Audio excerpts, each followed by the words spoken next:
Bismillahirrahmanirrahim. Assalamualaikum warahmatullahi wabarakatuh.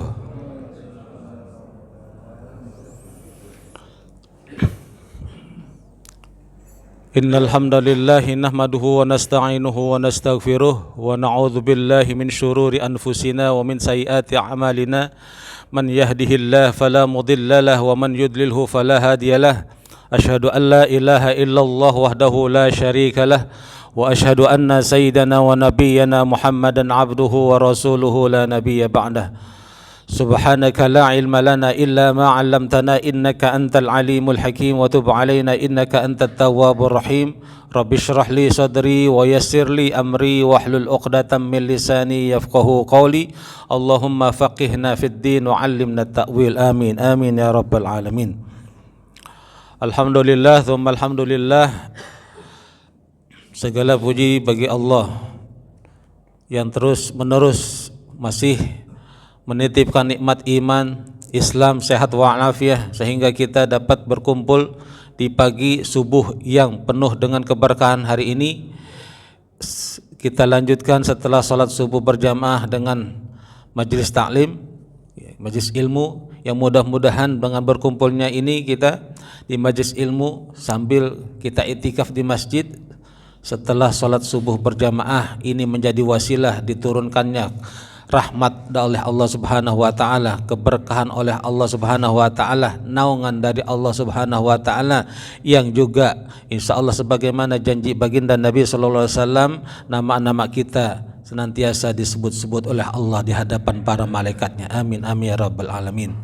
Salawat serta salam tidak luput dan tidak lupa juga kita sampaikan kepada baginda Rasulullah sallallahu alaihi wasallam sebagai khatamul anbiya wal mursalin yang kita berharap semuanya dapat berkumpul bersama beliau di surganya kelak, mendapat pertolongan syafaat beliau dan dapat menatap wajah mulia beliau yang selama ini nama mulia beliau selalu kita sebut-sebut setiap hari dalam sholat kita maupun di luar sholat.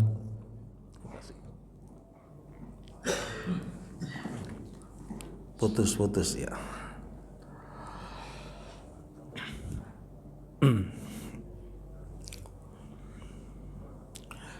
Alhamdulillah pagi hari ini kita sudah ada ini pertemuan atau taklim terakhir kitab At-Tibyan tahun 2024. Nah, karena insya Allah kita dipanjangkan umur oleh Allah dalam taat dan ibadah, kita ketemu lagi bulan depan tahun baru.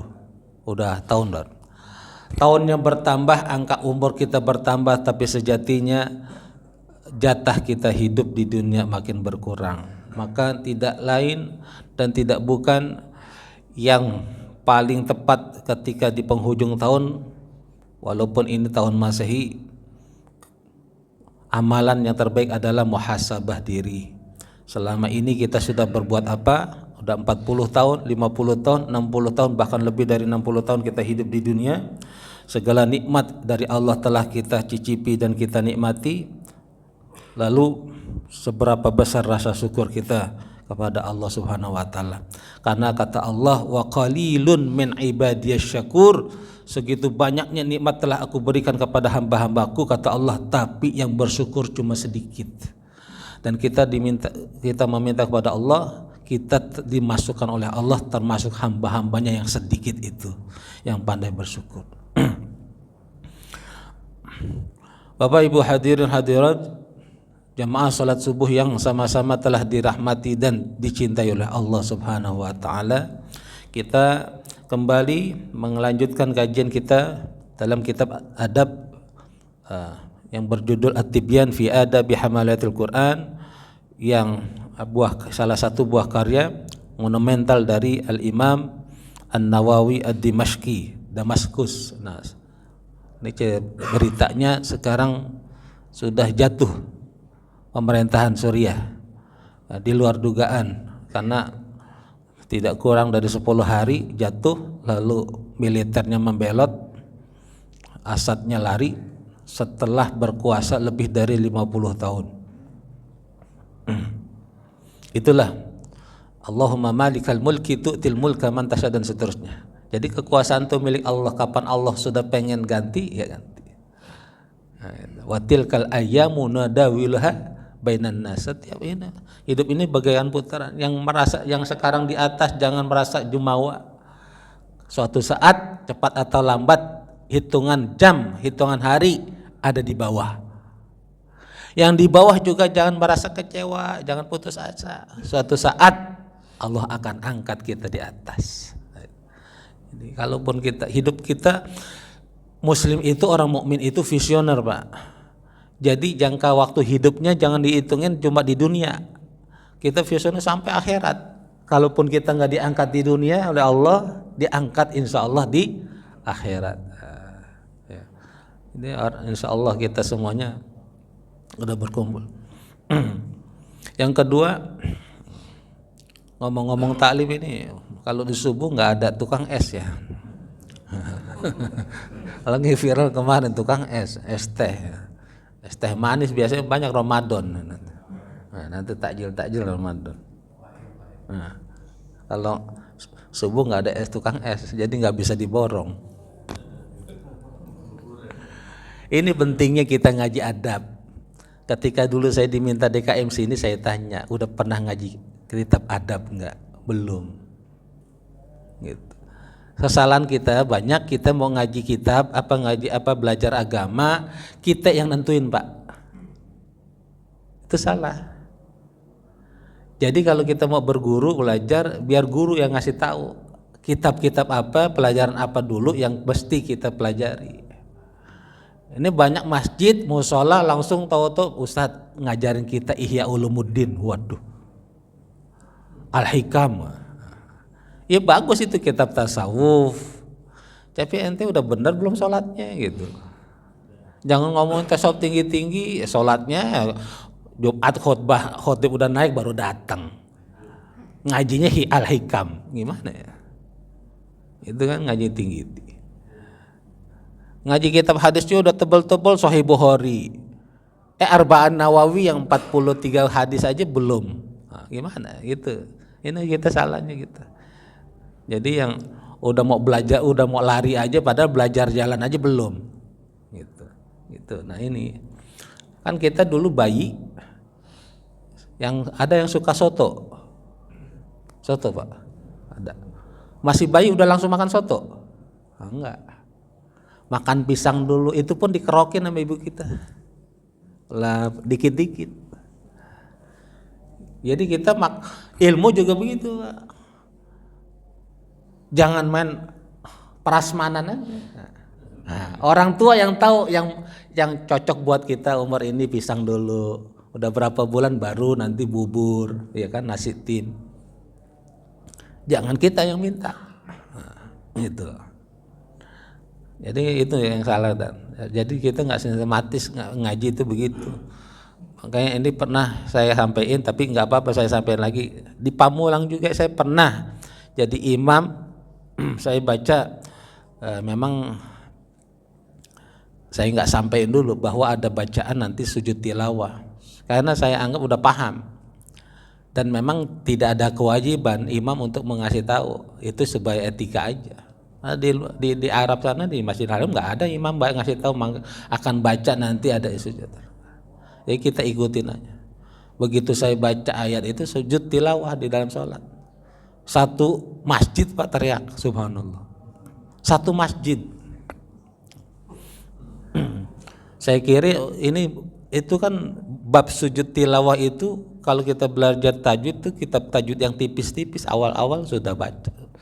Tapi ini masjid udah tahunan ngajinya, udah tafsirnya kitab tebel-tebel ya, udah usul fiqh apa, tapi gituan nggak terlewatkan. Begitu saya sampaikan, pengurus masjidnya mohon maaf kita belum sampai. Bukan belum sampai, ente ngaji nggak sistematis.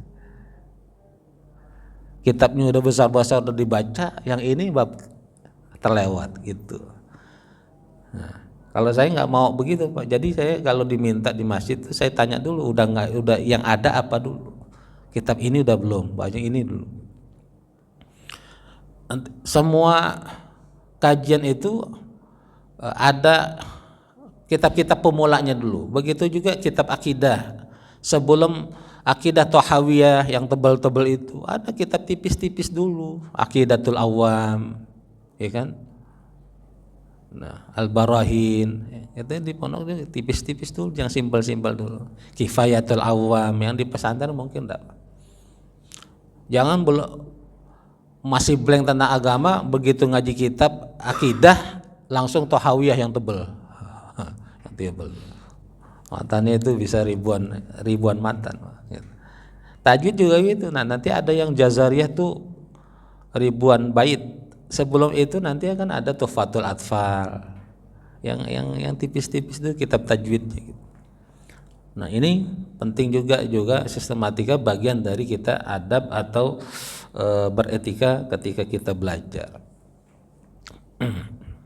Ya, ini nggak usah diperdebatkan mana dulu adab setelah ilmu atau ilmu dulu baru adab. Dua-duanya bisa benar. Orang berilmu seharusnya lebih beradab, ya kan? Orang mau belajar ilmu harus adabnya dulu gitu. Dua-duanya sama. Itu perdebatannya sama dengan pertanyaan telur dulu apa ayam dulu. Nggak kelar-kelar gitu. Nah, sama adab dulu. Ada yang mengatakan adab dulu baru ilmu, ada ilmu dulu, justru adab itu buahnya dari ilmu gitu. Orang berilmu pasti beradab gitu. Ya. Kita nggak usah perdebatan di sini, yang penting. Tapi para ulama mengatakan kalau kita mau melihat seorang baik itu fanzur ilal adabi, maka lihatlah pada adabnya. Di awal-awal saya masuk pesantren ada pelajaran mahfuzat yang saya senang. Ketika saya mau lulus dulu, ada wali kelas saya mesen, Burhan, mahfuzat itu yang kamu pelajari di sini dihafalin, nanti di luar pondok kamu udah lulus, kamu renungi kembali karena itu sungguh amat bermanfaat dalam kehidupanmu. Itu waktu di pesantren kita cuma ngapalin dong, mahfuzat itu kan hafalan kok. Tapi ternyata pesan guru saya itu benar. Di antara kalau ada kejadian apa saya ingat mahfuzat itu, jadi salah di antara kelas awal-awal itu ada mahfuzat mengatakan salamatul insan fi hifzil lisan, selamatnya seseorang terletak pada lisannya, maka hati-hati dengan lisan. Ya, kita pasti pernah punya salah gitu, maka salah. Kita pernah punya salah, ketika kita punya salah kita berharap apa Pak? Dia maafin orang, ya udah. Orang udah minta maaf gitu ya. Cuman yang begitu, kita makanya pentingnya nanti tuh milih teman aja kita hati-hati, apalagi milih guru agama gitu. Ente kalau belajar mobil harus benar-benar milih itu benar-benar orang yang udah lihai naik mobil, nyetir mobil. Asal comot hancur mobil. Nah, gitu. Begitu juga belajar agama. Kita lanjutkan kajian kita dalam kitab At-Tibyan fi Adabi Hamil Quran. Sekarang sudah masuk bab 5, yaitu fi adabi hamilil Quran, adab bagi para ahlul Quran. Ahlul Quran seperti sudah dulu dijelaskan, bukan hanya yang baca Quran, bukan hanya yang penghafal Quran, tapi yang mentadabar Quran, dan yang terpenting ini yang berat Pak, mengamalkan isi Quran. Anak kenapa yang paling berat? Menghafal itu belum yang terberat.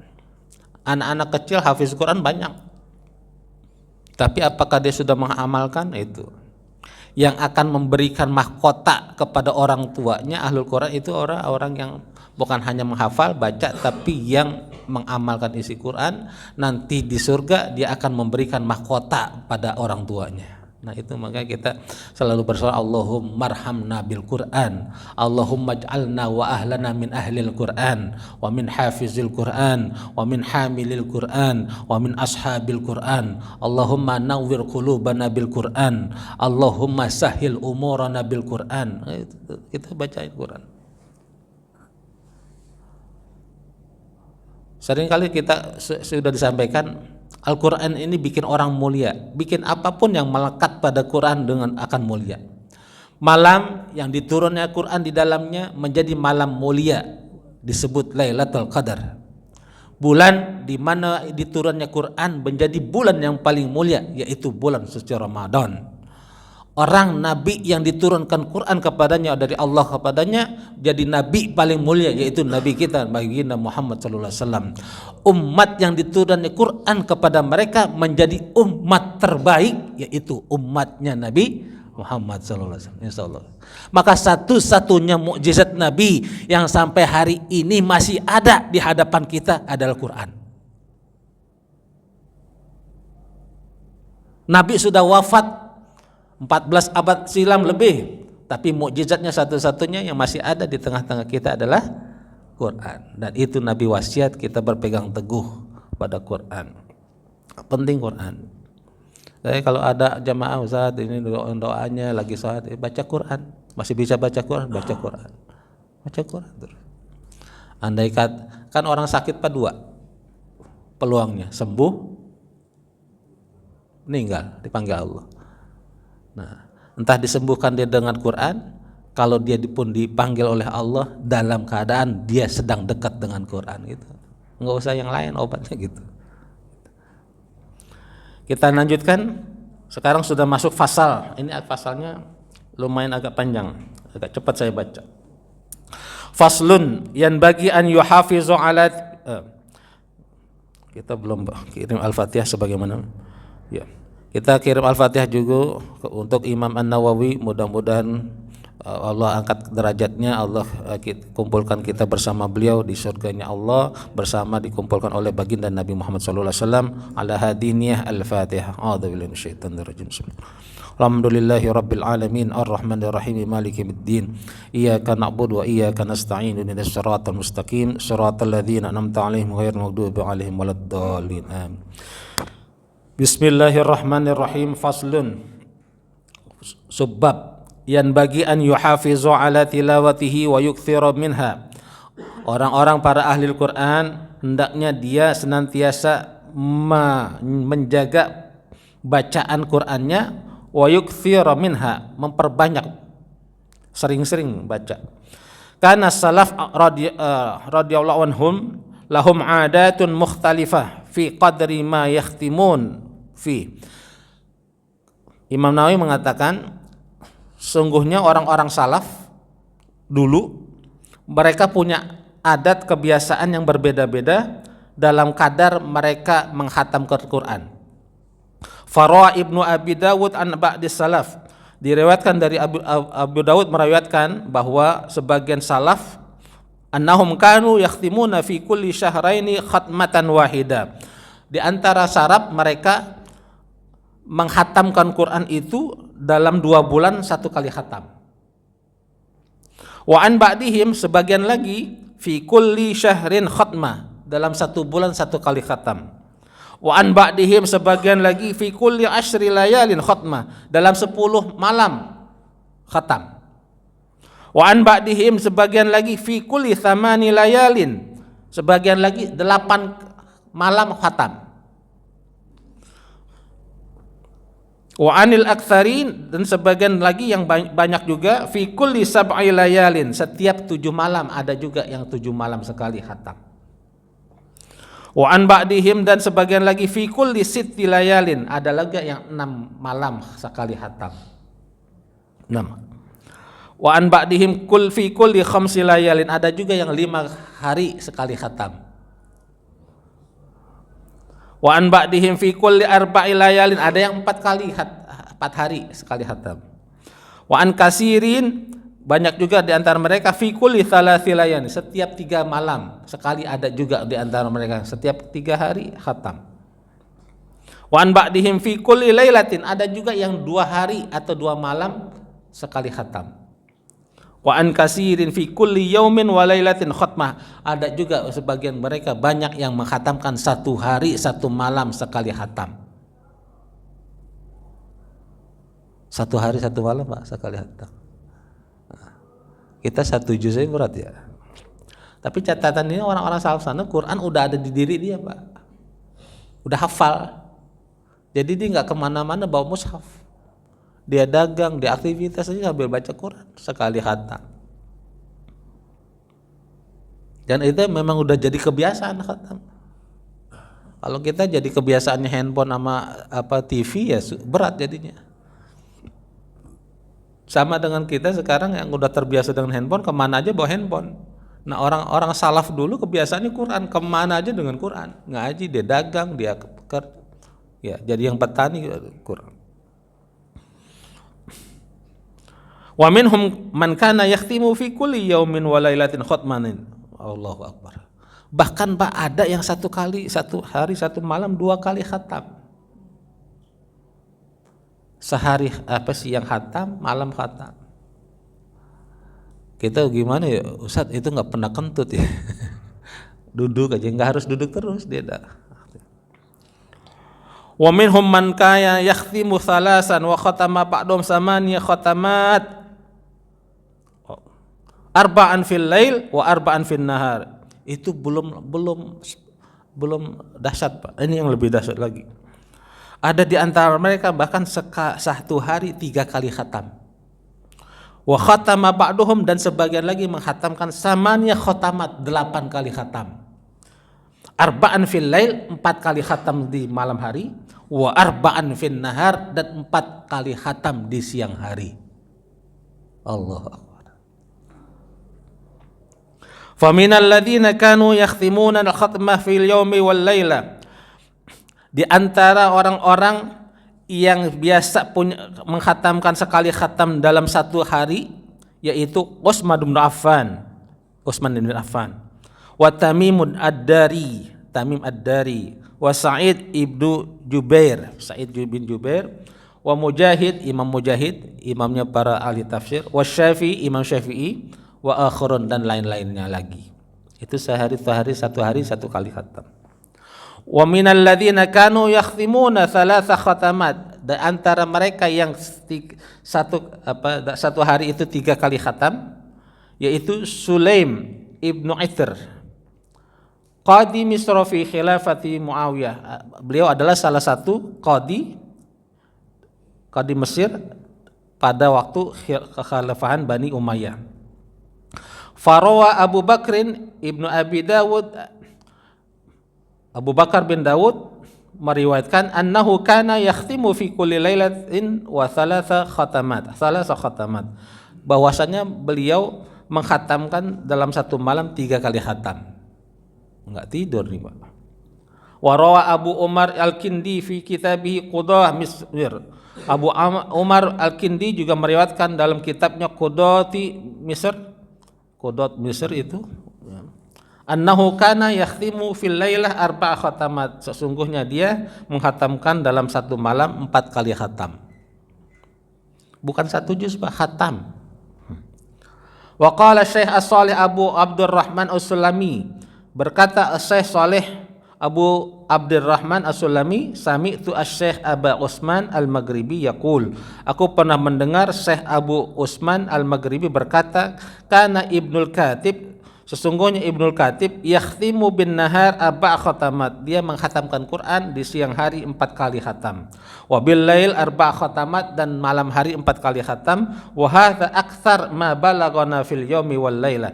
Ini sesungguhnya sebagaimana setahu kami, dia bilang ini yang paling banyak.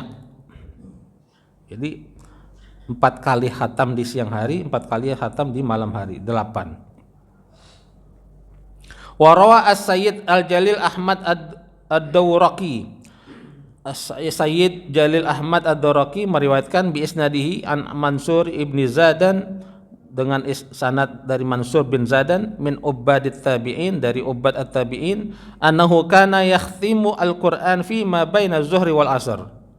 Dia biasa menghatamkan Quran di antara waktu zuhur dan asar. Berapa jam doang tuh? 2-3 jam. Khatam Pak, bukan 1 juz, khatam. Wa yakhtimuhu aidun fi ma bainal maghrib wal isya. Kadang dia menghatamkannya antara maghrib dan isya.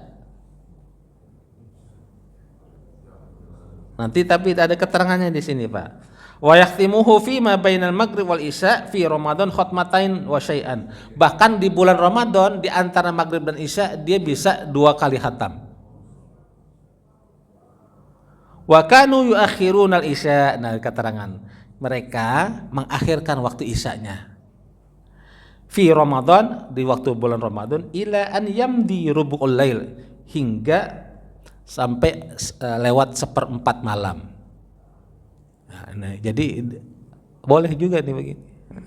Jadi dia kayak mau lelin nanti tuh. Saking itu Pak, begitu Ramadan kan bulan Quran ya, orang benar-benar bersungguh-sungguh. Ya, luar biasa. Kita zaman sekarang mati-matian 1 juz 1 hari. Wara'a Ibnu Abi Dawud juga meriwayatkan bi isnadi as-sahih, dengan sanadnya yang sahih, anna Mujahidan, sesungguhnya Imam Mujahid, kana yakhtimul Quran fi Ramadan, Imam Mujahid biasa menghatamkan Quran di bulan Ramadan, fi ma bainal maghrib wal isya, di waktu antara maghrib dan isya, fi kulli lailatin min Ramadan, setiap malam di bulan Ramadan, setiap malam di bulan. Wa an Mansur qol, dari Mansur berkata, kana Ali al-Azdi, sesungguhnya Ali al-Azdi yakhtimu fima bainal maghrib wal isya kulla lailatin min Ramadan, mereka menghatamkan Quran bainal maghrib wal isya, di antara waktu maghrib dan isya, setiap malam di bulan Ramadan. Wa an Ibrahim ibn Sa'id dan dari Ibrahim bin Sa'ad, kana abi yahtabi, sesungguhnya kebiasaan bapakku yahtabi itu begini Pak, duduk, harus saya praktekin. Duduk ihtiba gini, ini salah satu duduk sunnah juga Pak.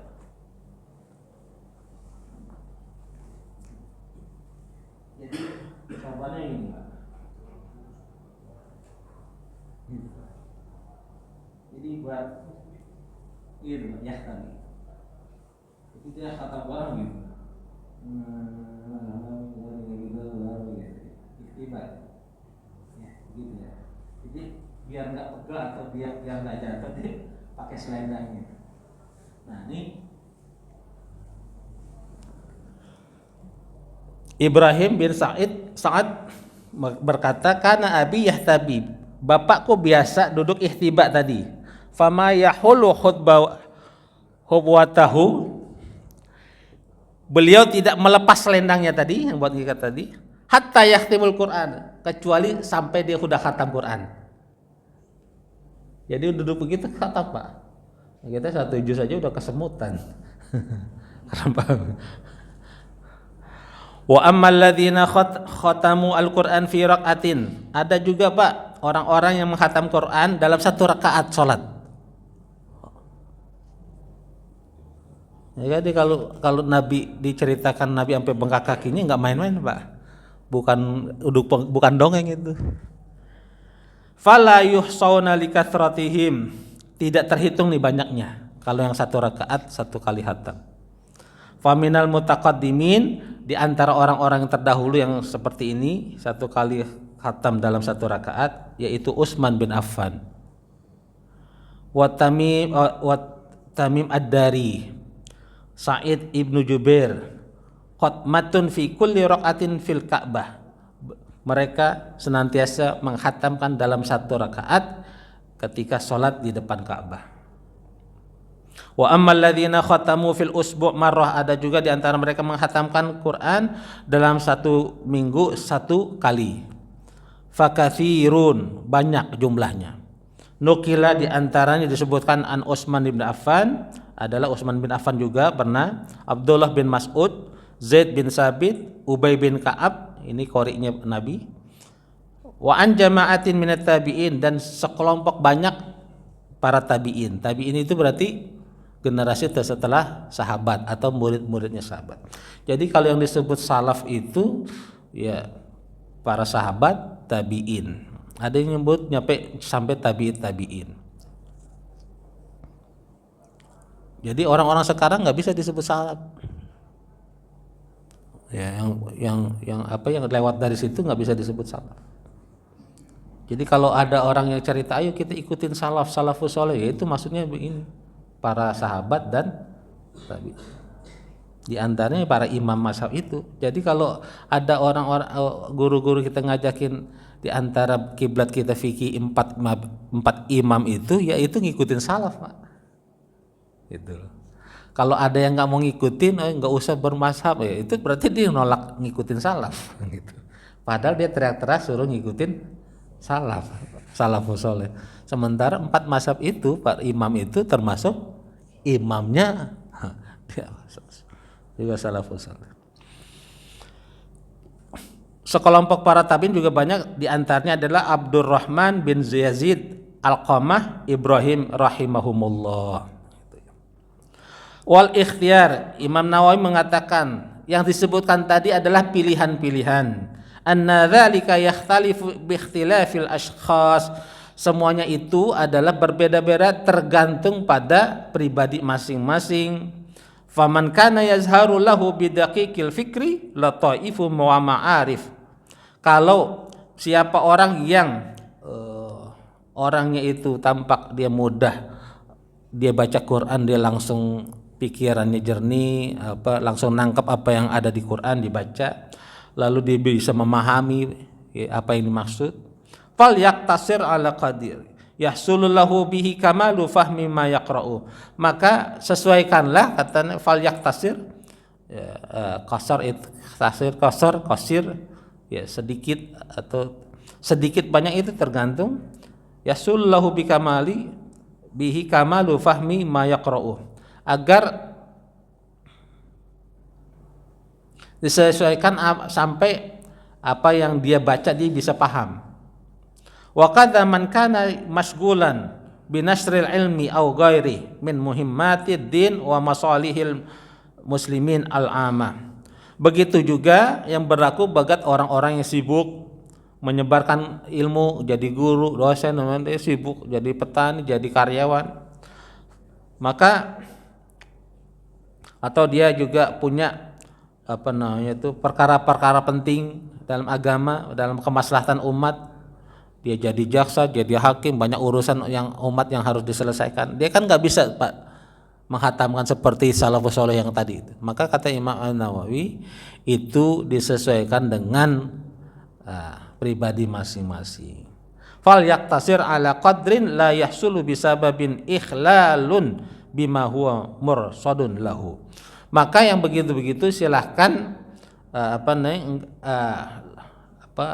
sesuaikan atau dia sedikit juga apa-apa, supaya jangan sampai terbengkalai apa-apa yang sudah menjadi kewajiban dia.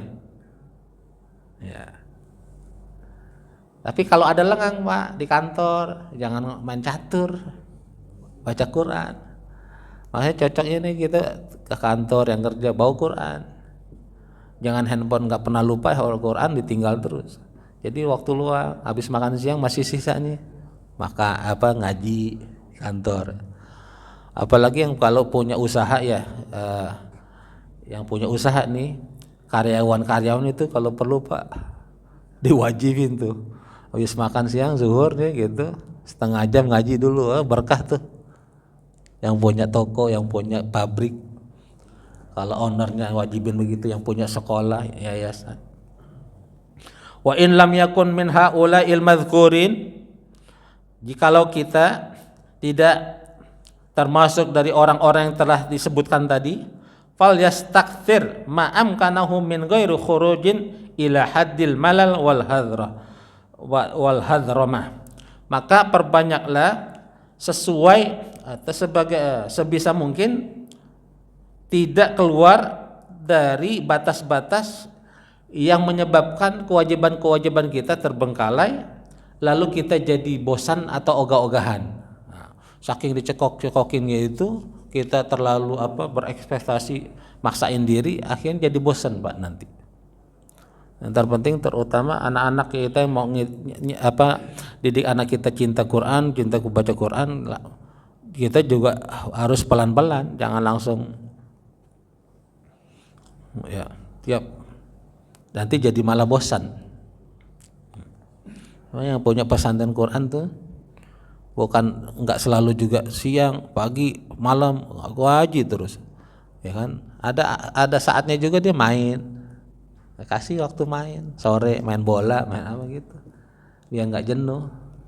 Nanti dicokokin terus begitu, habis subuh ngaji, habis sampai zuhur ngaji gitu, nanti lama dia bosan.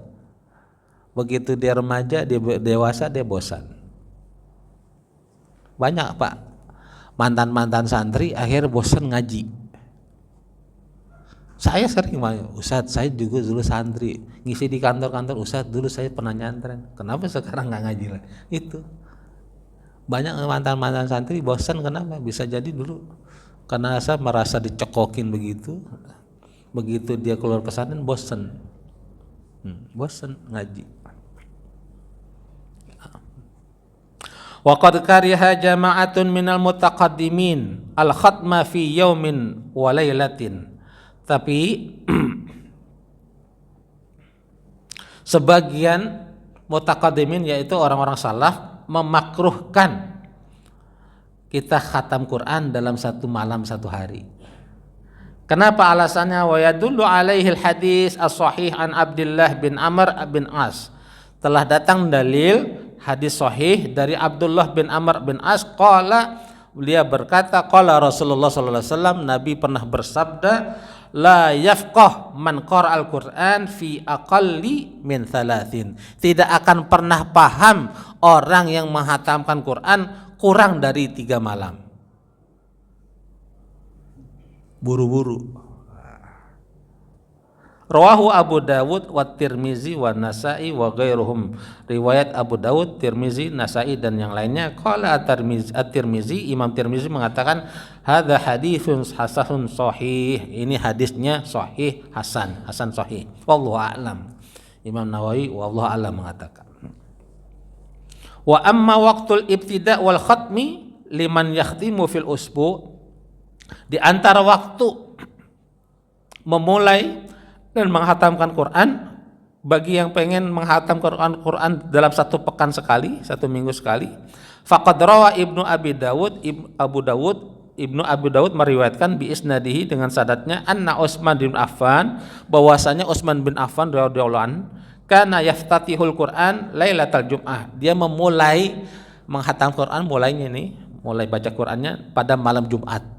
Wa yakhtimuhu lailatal Khamis, lalu menghatamkannya malam Kamis. Begitu terus tiap minggu. Mulai baca Quran malam Jumat, menghatamkannya malam Kamis. Terus Wa qala Imam Abu Hamid Al-Ghazali, Abu Hamid Al-Ghazali berkata rahimahullah fil Ihya, dalam kitab Ihya Ulumuddin, al-afdal an yakhtima khatmatan bil lail wa ukhra bin nahar.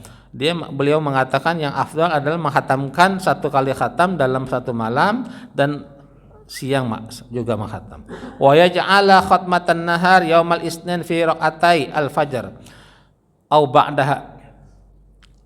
Dia menganjurkan yang menghatamkan Quran satu hari, khataminnya itu di siang hari, yaumil isnin di hari Senin, fi raqatai al-fajr, ketika sholat subuh 2 rakaat, selesaikan di situ. Au ba'da, atau setelah sholat subuh. Wa yaj'ala khatmatal lail lailatal jum'ah fi raqatai al maghrib. Yang mau menghatamkan Qur'annya di malam hari, khatamkannya di malam Jumat di 2 rakaat sholat maghrib. Yang jaharnya kan rakaat pertama ada 2. Au ba'da, atau setelah sholat maghrib. Liyastaqbil awalan nahar wa akhirahu. Imam Ghazali mengatakan agar bertepatan dengan awalnya hari dan akhirnya hari gitu. Wara'a Ibnu Abi Dawud an Amir bin Murrah At-Tabi'i. Abu Dawud juga meriwayatkan, Ibnu Abi Dawud meriwayatkan dari Amr bin Murrah At-Tabi'i, qala, dia berkata, kanu yuhibbuna an yukhtamal Qur'an min awwalil lail aw min awwalin nahar. Sesungguhnya mereka orang-orang salaf itu suka menghatamkan Quran di awal malam atau di awal siang, yaitu pagi atau maghrib. Wa an Talha bin Musarrif At-Tabi'i Al-Jalil, dari Talha bin Musarrif At-Tabi'i Al-Jalil, qala, beliau berkata, man khatamal Qur'an ayyata sa'atin kanat minan nahar. Siapa orang yang menghatam Quran punya kemampuan siapapun orang yang ingin menghatam Quran kapanpun dia mau di siang hari, salat alaihil malaika hatta yumsi, siapapun orang menghatamkan Quran siang hari, maka para malaikat bersalawat atasnya di sore hari sampai sore hari. Wa ayyata sa'atin kanat minal lail sallat alaihi malaika hatta yusbih. Siapapun orang yang menghatamkan Quran di malam hari, maka para malaikat bersalawat atasnya sampai pagi hari. Wa an Mujahidin nahwuhu, dan begitu pula yang dikatakan oleh Imam Mujahid. Artinya Imam Mujahid juga ngomong begitu. Wa rawa ad-Darimi fi musnadih. Imam Darimi dalam musnadnya berkata bi isnadihi an Sa'din bin Abi Waqqas, dengan sanad dari Sa'ad bin Abi Waqqas, qala, dia berkata, idza wafaqa khatmul Quran awwalal lail sallat alaihil malaika hatta yusbih. Siapa orang yang bertepat menghatamkan Qur'annya di awal malam, maka para malaikat bertasbih untuknya atau bersalawat atasnya sampai pagi hari. Wa idza wafaqa khatmuhu akhiral lail, siapa orang yang bertepatan menghatamkan Qur'annya di akhir malam, salat alaihil malaika hatta yumsi, para malaikat akan bersalawat atasnya sampai sore hari. Qala ad-Darimi, Imam Darimi mengatakan hadza hasanun an Sa'ad, ini hadisnya hasan dari Sa'ad bin Abi Waqqas. Tapi ini bukan hadis ya, pernyataan Sa'ad bin Abi Waqqas. Wa an Habib bin Abi Thabit at-Tabi'i, dari Habib bin Abi Thabit at-Tabi'i, dia berkata annahu kana yakhtimul Qur'an qabla ruku'. Wa qala Ibnu Abi Dawud wa kadza qala Ahmad bin Hambal rahimahullah. Jadi dia menghatamkan Quran sebelum ruku. Jadi di salat Pak, sebelum ruku udah khatam. Wa fi hadzal fasli baqaya sayati fil bab al-ati insyaallah taala. Di pasal ini, pembahasan ini ada lanjutannya, kata Imam Nawawi, insyaallah kita akan bahas pada bab selanjutnya. Selesai Pak pasal ini. Jadi ini motivasi untuk baca Quran. Wabil khusus nanti menjelang Ramadan. Ini 2 bulan lagi kurang lebih kita akan menjelang Ramadan. Jangan nanti kita startnya pas di bulan Ramadan dari sekarang. Dikit-dikit. Yang belum apalagi yang nggak biasa khatam Quran. Ya, Sabtu Minggu ini berapa? Satu hari berapa halaman gitu. Ya. Kalau nggak kuat 1 juz bikin, harus menyempatkan waktu. Dan yang terpenting tadi catatan Imam An-Nawawi, jangan kita ngejarnya target khatam, lalu apa yang kita baca kita nggak paham. Pentingnya enak itu tuh. Jadi sambil ditadabur, alif lam mim dzalikal kitabul la raib, baca 5 ayat kita renungin artinya Pak. Surah Al-Fatihah, surah Al-Imran gitu. Itu lebih. Apalagi udah yang sudah pernah khatam berkali-kali, coba khatamkan dengan cara begitu juga sambil renungin dari sekarang gitu. Itu kan. Jadi menghatamkan Quran sambil direnungi, ditadabbur artinya. Yang enggak tahu atau ketemu nanti yang ayat-ayat yang enggak langsung bisa dipahami, bisa ditanya. Nah, nanti ya. Ini maksudnya apa ayatnya? Termasuk cara bacanya.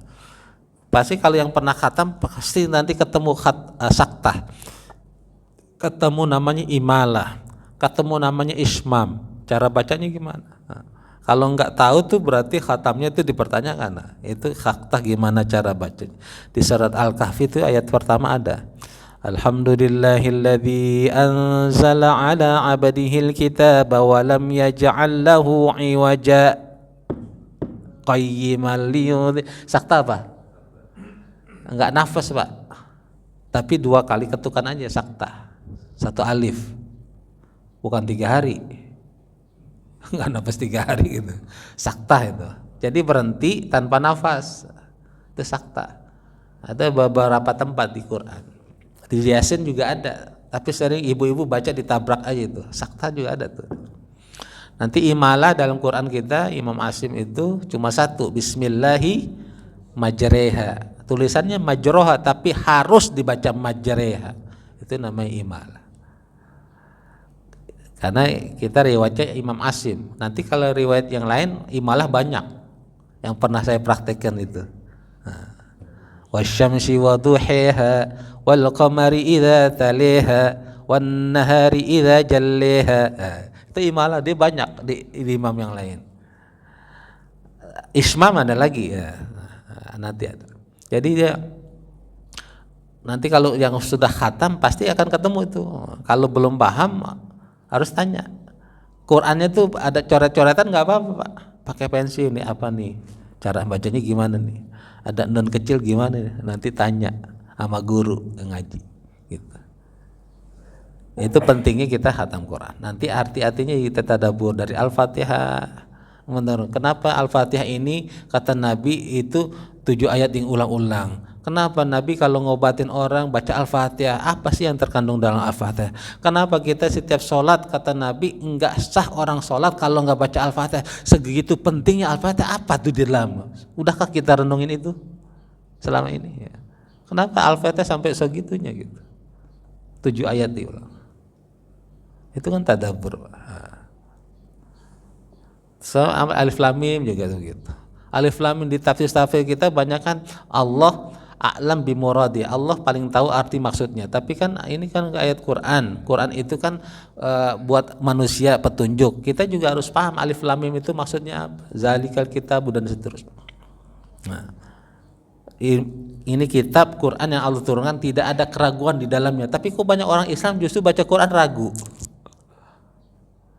Orang di luar Islam banyak Pak ngaji Quran justru masuk Islam dapat. Felix Shaw itu dulu ketika baca Quran dia ketemu wa in kuntum fi raibim mimma nazzalna ala abdina fa'tu bi suratin mim mithlih wad'u syuhada'akum min dunillah in kuntum. Surat Al-Baqarah ayat 23. Dia baca gitu. Kata Allah, jikalau engkau masih ragu dengan apa yang Allah turunkan kepada Nabi Muhammad, kepada hambaku, maka datangkanlah 1 ayat saja yang semisal Quran, bukan 1 surat. Kalaupun kalian butuh bantuan, panggil bantuan kalian. Wad'u syuhada'akum min dunillah, selain Allah. In kuntum shodiqin, kalau kalian orang-orang yang benar. Direnungin sama Felix Shaw. Wah, masuk Islam Pak gitu. Kanal Irana Hondono mantan biarawati ketika dia mengkaji Quran untuk mencari kelemahan Quran, mencari kelemahan Islam, tapi justru dia dapat hidayah ketika dia baca surat Qul huwallah. Qul huwallahu ahad. Katakan Allah itu satu.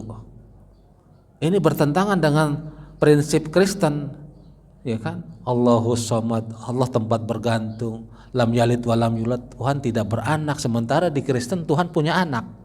Nah, ini benar, dia renungin mana yang lebih rasional, ternyata dia menilai-nilai itu Islamnya yang paling rasional. Justru konsep ketuhanan di Kristen kok jadi amburadul. Masuk Islam Pak. Nah, ada seorang ilmuwan Maurice Bucaille, orang Prancis. Dia neliti Pak. Dulu ketika ditemukan tuh jasad Fir'aun. Saat Fir'aun itu ditemuin, diteliti banyak mengandung garam dan garamnya tingkat tinggi. Artinya dia sudah kerendam lama dan di dasar laut yang sungguh dalam. Ini siapa orang? Ternyata ada juga profesor orang Islam mengatakan ini di Quran dicerita, jangan-jangan ini Fir'aun yang diceritakan Quran.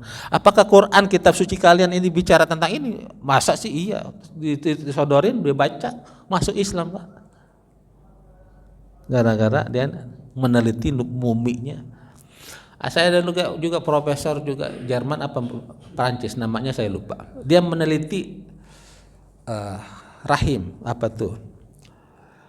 Surah Al-Alaq, Iqra bismi rabbikal ladzi khalaq, khalaqal insana min 'alaq, yang telah Allah menciptakan manusia dari alaq. Alaq itu jadi dia meneliti ketika sperma ketemu dengan indung telur dibuahi, lalu dia nempel Pak seperti lintah di dinding rahim perempuan, ibu atau istri kita. Dia seperti lintah. Kenapa? Dia makan nyedot darah di dinding rahim itu, makanya disebut lintah.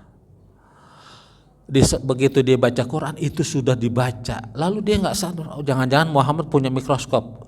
Orang Islam mengatakan, apakah zaman dulu udah ada mikroskop? Iya juga ya, ternyata nggak mungkin Al-Quran kalau bukan kitab suci. Muhammad tahu dari mana? Masuk Islam gara-gara.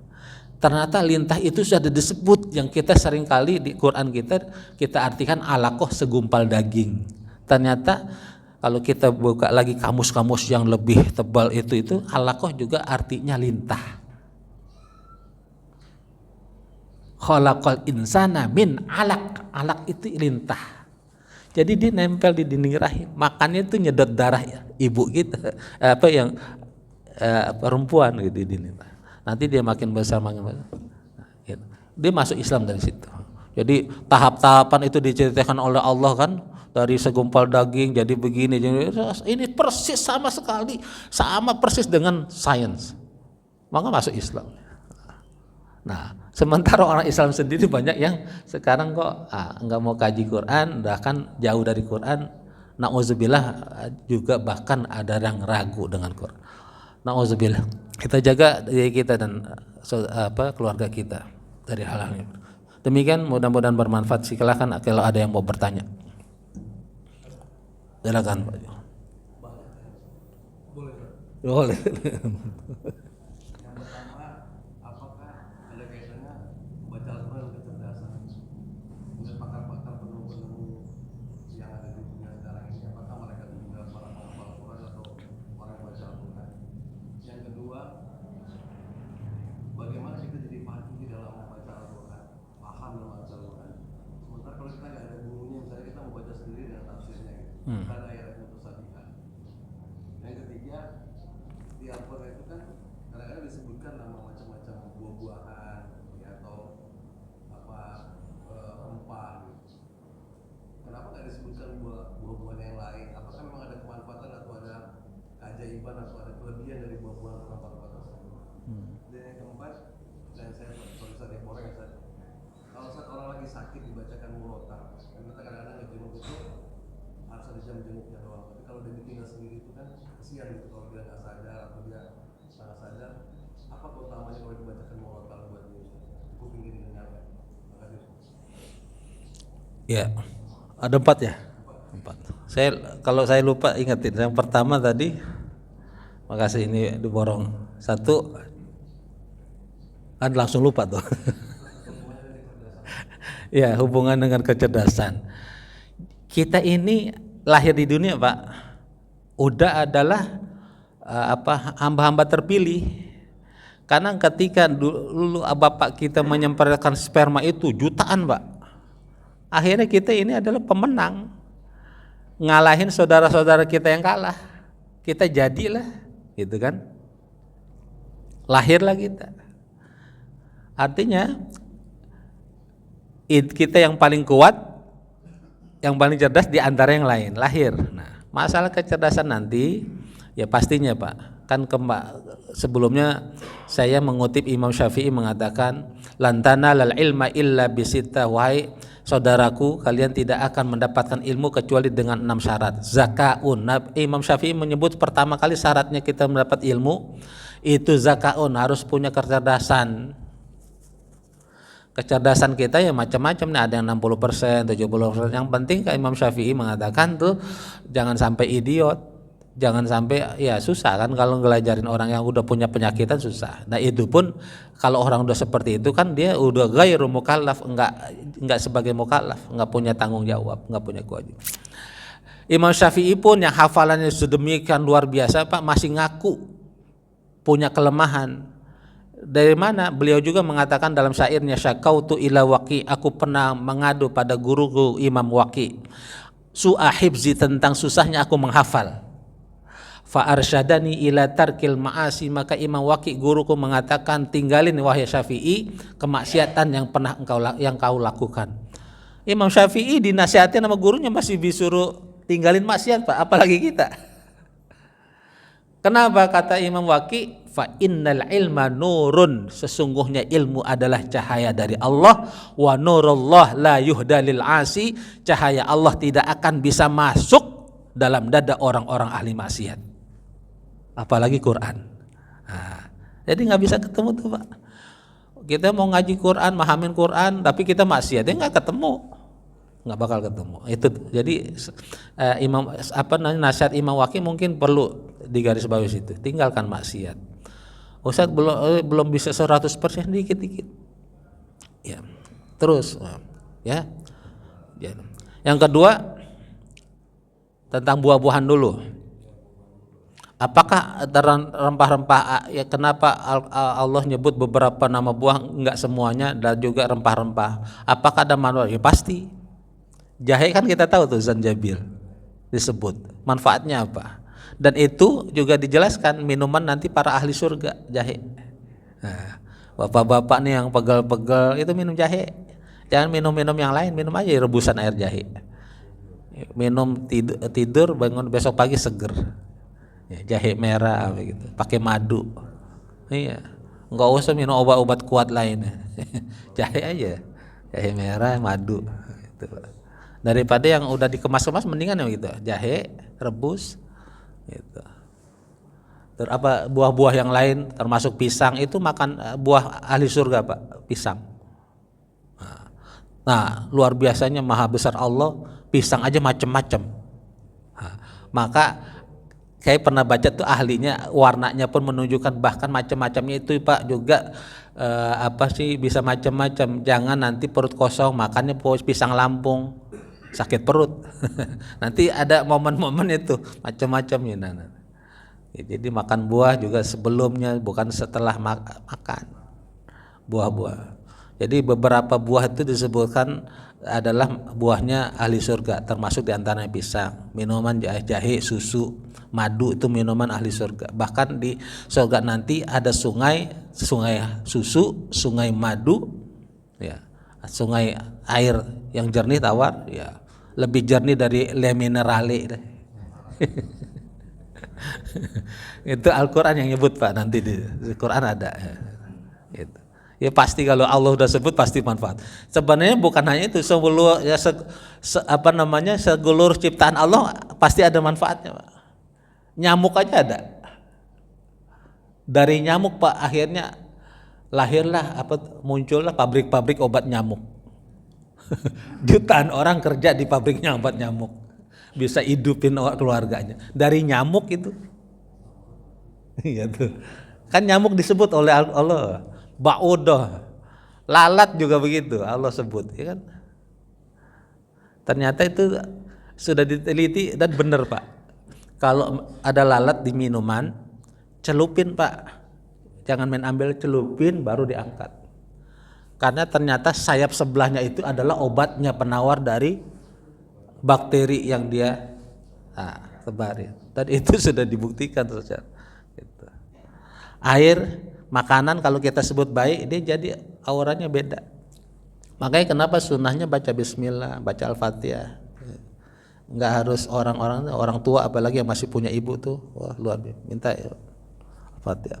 Ibu-ibu yang punya anak, saya sekarang lagi masak air, atau kalau airnya nggak masak, beli air nih di galon, begitu dibuka sebelum ditaruh dispenser, bacain al-fatihah.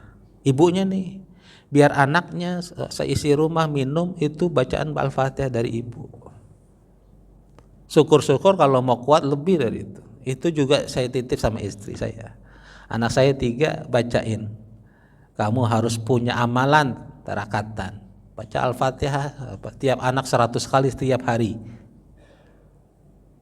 Orang-orang hebat jadi ulama sejatinya Pak, itu amalan-amalan ibunya lah. Coba baca nanti kitab kita. Imam Syafi'i bisa hebat. Coba jangan Imam Syafi'inya kita puji juga.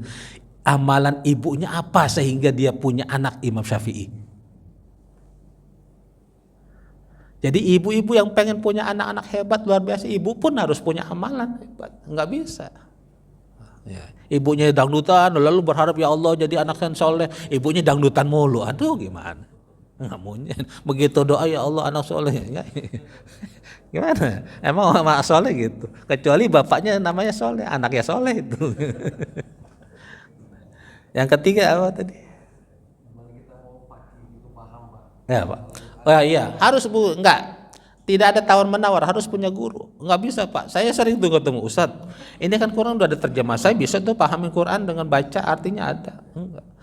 Artinya aja yang dicetakan Departemen Agama itu udah tafsiran Pak. harus punya guru, nggak bisa. Bapak boleh baca, lalu nanti tadi saya bilang ada hal-hal yang perlu tidak lanjuti untuk bertanya, ditanya, ya gitu. Baca boleh, bukan nggak boleh, baca aja. Nanti kalau ditanya, tafsir-tafsir yang enteng-enteng, yang berat jangan yang berat-berat. Tafsiran juga ada. Kalau kita mau baca yang Indonesia juga boleh. Tafsir Al-Azhar Buya Hamka juga bagus. Kenapa saya itu Indonesia? Karena dia ulama Indonesia, dia mengemasnya dengan nuansa Indonesia, gitu. Dulu ada Mahmud Yunus juga, saya punya semua tuh Pak, tafsir ulama-ulama Indonesia. Bahkan sebelum ada Indonesia ada Hasbi As-Siddiqi, Mahmud Yunus, Buya Hamka, Pak Quraisy, Yunan Nasution yang baru nih, macam-macam. Baca juga boleh, karena dia dikemas. Buya Hamka apa lagi gitu. Yang satu lagi apa? Oh iya, yang sakit, yang mau melahirkan, lagi hamil, apalagi makanan.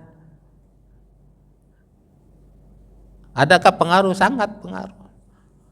Kalau penelitian orang barat katanya musik-musik Mozart bagi orang-orang ibu-ibu yang lagi hamil bagus tuh, nanti buat kecerdasan otak. Jauh lebih baik, lebih bagus bacaan Quran.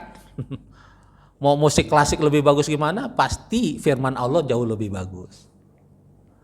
Memang kalau nggak bisa pakai kaset silakan. Yang lebih bagus lagi kalau suaminya nungguin istrinya lagi hamil, suaminya lah yang ngaji, ibunya lah yang ngaji yang lagi hamil.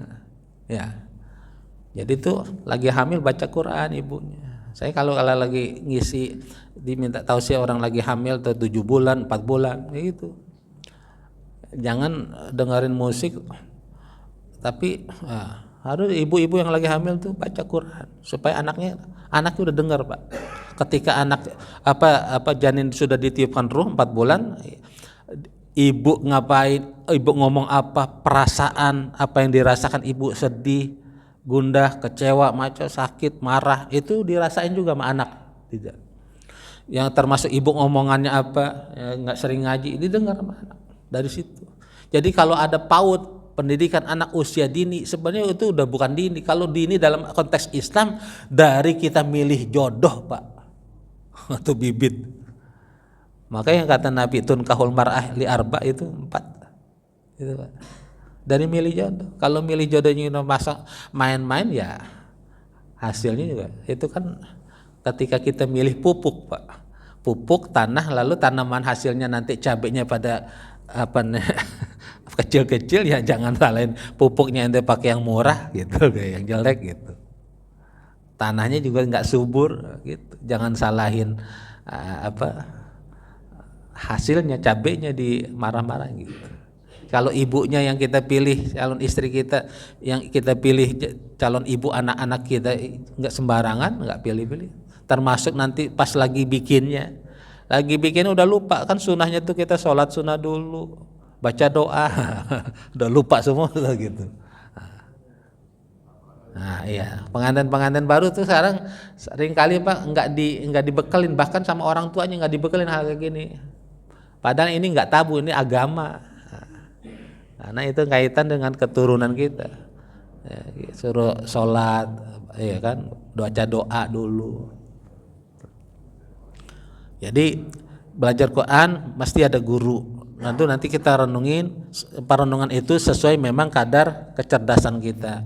Ada satu orang menangkap ayat begini, nanti beda dengan orang yang cuma pendidikannya sekian sama yang pendidikan ini, pasti dia nanti pengalamannya udah kemana-mana, sama yang cuma di kampung ya nanti menangkap ayat Quran juga agak berbeda. Jadi itu sangat termasuk nanti makanya corak tafsir itu macam-macam Pak. Kalau ada ulama yang backgroundnya tasawuf, dia lebih banyak kajinya tasawuf. Ada ulama yang kajiannya fikih, kayak misalnya nanti dia lebih banyak dia membahasnya tentang fikih. Itu nanti corak-coraknya begitu. Ada lagi? Satu lagi kalau ada? Ada? Cukup. Udah diborong beliau Pak. Ibu-ibu, Kalau nggak ada kita cukupkan sekian. Mudah-mudahan kita dipanjangkan umur oleh Allah Subhanahu wa taala sehingga kita bisa dipertemukan dan ditemui oleh bulan suci Ramadan di tahun depan. Kurang lebih 2 bulan lagi kita akan dikunjungi dan ditemui lagi oleh bulan suci Ramadan, dan sehingga kita bisa ngisi bulan Ramadan, bulan Al-Qur'an dengan membaca, mentadabbur, mengkaji banyak Al-Qur'an sedini mungkin, termasuk kita menggerakkan hati kita, diri kita, keluarga kita menjadi ahli Quran, sahibul Quran, sahabatnya Quran, di mana kita selagi kita masih bernafas, semoga bisa suatu saat Quran juga jadi teman kita ketika kita sudah tidak bernafas. Mari kita baca doa untuk menutup sebelum kita tutup kajian kita. Alhamdulillahirabbil alamin. Allahumma shalli wa sallim ala sayyidina Muhammad wa ala alihi wa sahbihi ajmain. Rabbighfir lana wa li walidina warhamhum kama rabbana shighara wa li jami'il muslimina wal muslimat wal mu'minina wal mu'minat al ahya'i minhum wal amwat. Allahumma ij'alna wa ahlana wa auladana wa abana'ana wa auladina ya Allah min ahlil Qur'an wa min hafizil Qur'an wa min hamilil Qur'an wa min ashabil Qur'an. Allahumma dzakirna minhu ma nasina wa 'allimna minhu ma jahilna warzuqna tilawatahu ana al-lail wa atrafan nahar ya dzal jalali wal ikram. Allahumma nawwir qulubana bil Qur'an, Allahumma sahhil umurana bil Qur'an, Allahumma balligh maqasidana bil Qur'an. Rahman ya Rahim, irhamna ya arhamar rahimin. Rabbana atina fid dunya hasanah wa fil akhirati hasanah wa qina adzabannar. Subhana rabbika rabbil izzati amma yasifun wa salamun al mursalin walhamdulillahi rabbil alamin. Kafaratul majlis. Subhanakallahumma wa bihamdika asyhadu an la ilaha illa anta astaghfiruka wa atubu ilaik. Lebih kurangnya mohon maaf. Wal afu minkum. Wassalamu alaikum warahmatullahi wabarakatuh.